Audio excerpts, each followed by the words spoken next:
We have an announcement finally on whether cell phones cause cancer. It's something that could affect all of us and our children. Scientists from the World Health Organization have been reviewing studies for the last week or so. I want to bring in our senior medical correspondent, Elizabeth Cohen, who joins us live with the findings. Essentially, what did they find? The World Health Organization says that the radiation from mobile devices like cell phones is a possible carcinogen to humans.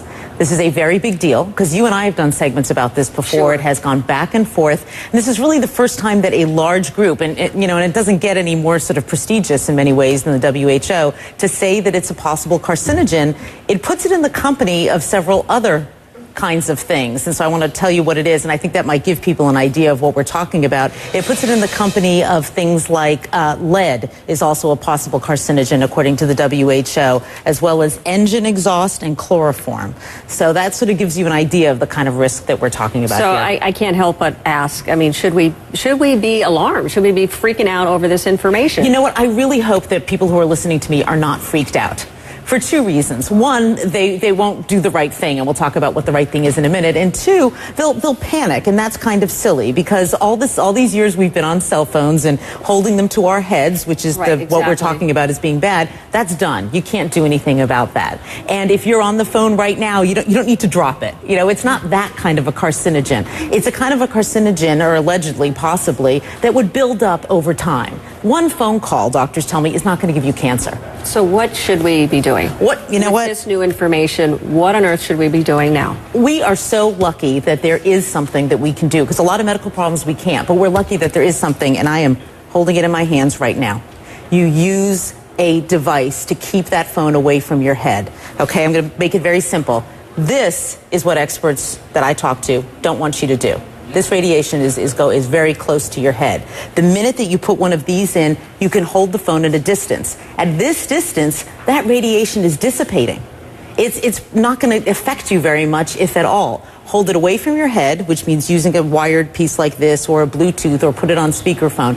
Keep it away from your head. That's the bottom line, and it's really easy to do. I mean, I can count on one hand the number of times in the past year that I have spoken on the phone like this. I just don't do it. I'm going to change my habits. Do you have any idea, or did WHO say anything about whether or not it can be on your body, on your person, in a pocket, in a holster, anything like that? Did they weigh in at all? WHO really focused on gliomas, which are brain tumors, because that's what a lot of the studies have been on. But Suzanne, I've certainly spoken to experts who say that they themselves do not carry it on their bodies, that they figure why take that risk if there is a risk, and so they will carry their phones in their purses or in a briefcase. They'll try to keep it a bit of a distance away from their bodies, but the jury is still out on that. And what do you think cell phone companies are going to do? How do they respond to this? Is there a way that they can manufacture a safer phone, or?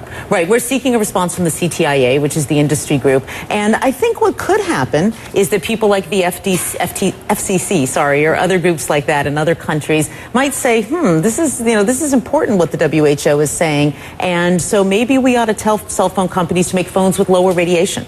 That's a possibility. They may say, tell cell phone companies, go back to the drawing board, come up with a phone that emits less radiation.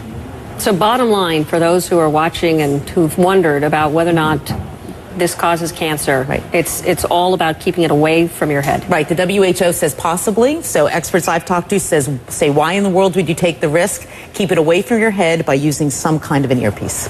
All right, Elizabeth, thank you so much. Thanks. It's something a lot of people have been asking and wondering, and clearly we have something that is rather conclusive from a very prestigious organization. It is a big deal. It is. It is. All right. Thank you, Elizabeth. Thanks.